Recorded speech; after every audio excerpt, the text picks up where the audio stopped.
Hello, and welcome to the Flip Classroom by Debbie Brown, Alex Fowler, and Brian Kessel.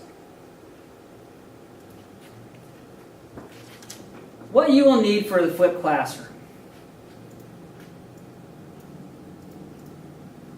note packets and a worksheet, a writing utensil, and about 20 minutes of your time. The goal of today: key aspects of a flipped classroom.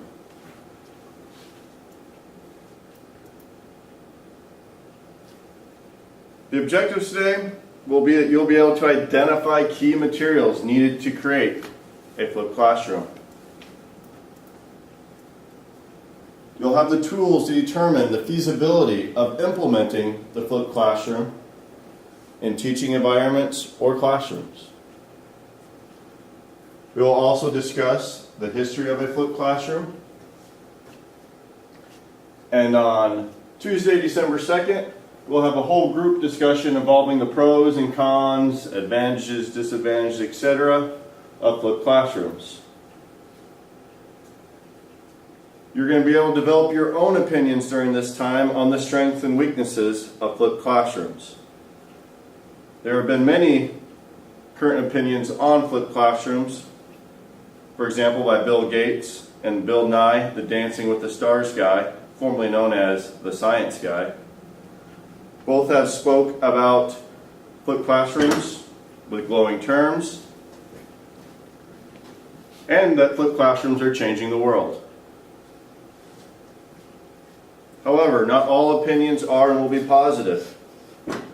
That's why we're going to give you the opportunity to develop your own opinions on the pros and cons of a flipped classroom. What exactly is a flipped classroom? Well, it reverses the traditional classroom roles of in-class and out-of-class work. Instruction is presented online through video lessons, either prepared by the instructor or located online at various hosting sites. Practice, both guided and individual, is often completed with the teacher serving as the facilitator.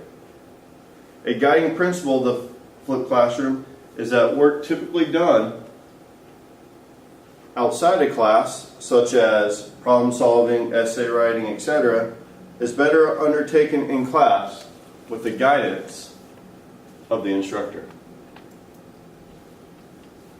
Basically, classroom time is now freed up for more engaging instructional activities. Students will prepare for their class by watching video, listening to podcasts, reading articles, or contemplating questions that will access their prior knowledge.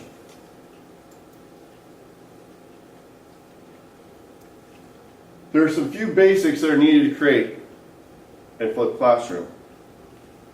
First, you obviously need a camera if you're going to be videotaping a lecture or instruction for the students to watch. Secondly, editing software, in case we make any mistakes like we have today. An online host, very common one, YouTube, TeacherTube, Camtasia is an app. Students as well as teacher will need internet access. And probably the longest and most important is definitely organization on the teacher's part. That includes well-written lesson plans. These lesson plans will make sure the students have guiding questions that relate to the video learning. And finally, accountability of all the stakeholders involved in the process, which I will expand upon a little later. The format of a flipped classroom. This is just one common format of a flipped classroom. There's many different versions that instructors use. This is probably the most basic. The first thing is that students will watch instructional video at home. Notes, basic assignment that accompany the video. This may also include those guiding questions that the students have. And these first two are done on the student's own time. When class the following day does occur, this instructor may begin with checking for understanding, whether this is with a small quiz or assignment, or even leading the class in a discussion. And finally, the application of the learning from the video that the students had the prior day. This could be a small group or cooperative assignment, hands-on activities, or a science lab, as well as applying that learning to a real life. The stakeholders. There are 4 key stakeholders that will lead to the success of a flipped classroom. First, obviously, is the instructor, as I mentioned, creating well-developed lessons. Second is the students. The students must be held accountable if they are partaking in a flipped classroom by making sure that they do complete the necessary video watching, answering basic questions, etc. at home the previous night. Third, definitely a key is making sure the parents are buying in and holding those students accountable at home to complete the necessary assignments of watching the lesson. And fourth, the administration, which is definitely key in developing a successful flipped classroom atmosphere, because at the top, a lot of key decisions are made. So having that support to write those checks, especially from district office personnel and the school board, to buy the necessary materials, whether it's a camera, etc., that will help the teacher create that flipped classroom atmosphere.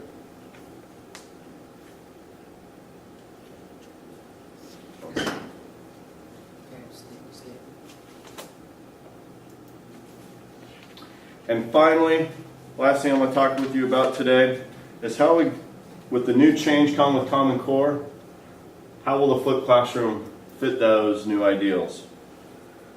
First is the innovative instruction that a flipped classroom will allow teachers to have. Engaging the learners with the novelty of a video lesson, as well as hopefully some engaging activities in the normal classroom time, as well as with the rigorous standards. Introductory standards and the basic information may need to be presented in an online video that the students will have to do on their own time.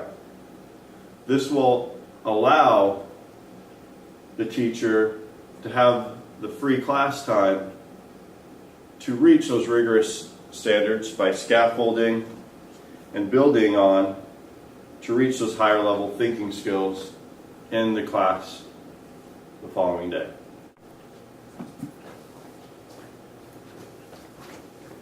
Now I'd like to briefly discuss the flipped classroom and who came up with this idea. And actually, flipped classroom is a very new concept, and it's still being developed and enhanced. And the shift to online teaching and learning began in the early 2000s. So really not any one person is credited with coming up with this form of blended learning. It's kind of a natural progression of education with technology. But actually, the term flipped classroom was coined by 2 teachers from Colorado, 2 high school teachers. That's Jonathan Bergman and Aaron Sams. And basically, they came up with the idea because they had a lot of students who were sick and they wanted to make sure they got the material they were missing. So they recorded some videos, put them online, and they noticed that this became very effective, and their students actually had more positive results from their videos than actually learning in their classroom. And so they switched to the flipped classroom and actually toured the United States giving lectures on this methodology.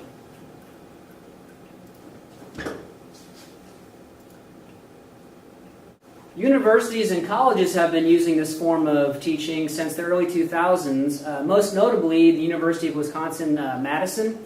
They began, for cost-effective reasons, They used eTech software to replace lectures and a computer science course with streaming videos of the lecture and coordinated slides.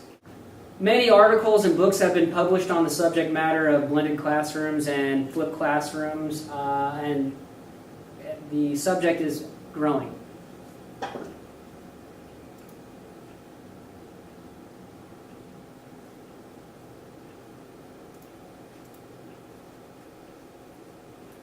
Now I'd like to talk about the theory behind the flipped classroom. Well, obviously one thing it does is it frees up class time for hands-on work in class.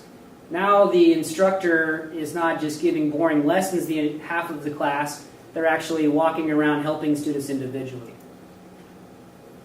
And as we all know, students, and we learn better by doing and asking questions.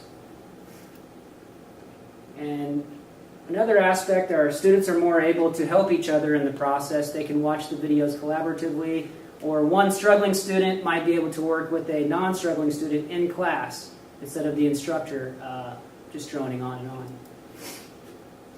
And this gives teachers more time to interact with students on an individual basis and answer their questions. And again, it helps this teacher pinpoint those struggling students who don't comprehend the information as well, and they can basically work one-on-one with them in class after they watch the instructional video. And there's a little rhyme that goes along with the flipped classroom idea, and that is the teacher is no longer the sage on stage, again giving boring lectures half the class hour, but they are now rather the guide on the side, helping students individually to understand the information.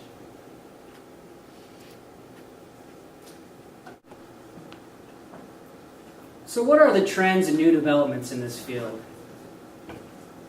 Well, it's really blossoming. Many struggling school districts and schools are now beginning to implement flipped classroom into their curriculum. Most notably, a school in Detroit that their school is now 100% flipped classroom, and they've had very positive results. They're not a struggling school anymore because of it. Many teachers and educators have now begun delivering lectures on this topic at conferences, and also many doctoral students are doing their thesis on the idea of the flipped classroom and its benefits.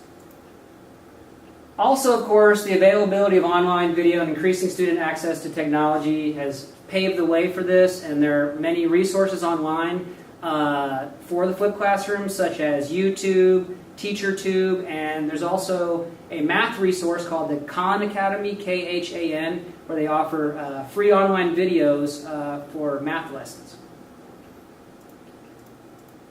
We now want to show you an example of the flipped classroom in action by the person who actually coined the phrase, the flipped classroom, Aaron Sams from Colorado.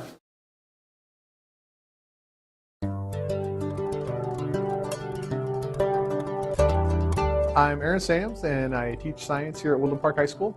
My ultimate goal, I guess, as a teacher is to help students become learners who can learn for themselves and by themselves.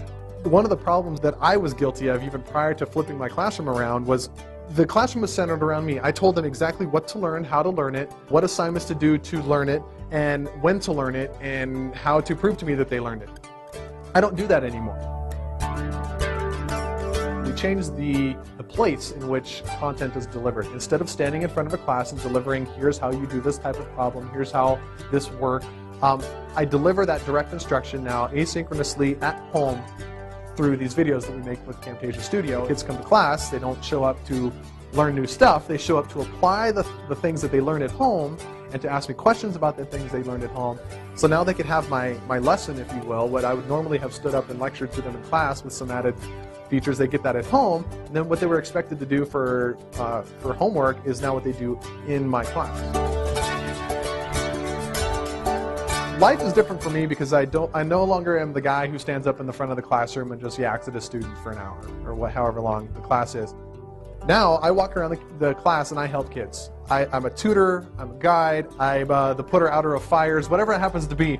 In my crazy chemistry class, I walk around and do that. I don't stand up front and teach under the kind of the traditional model. I'm Aaron Sams.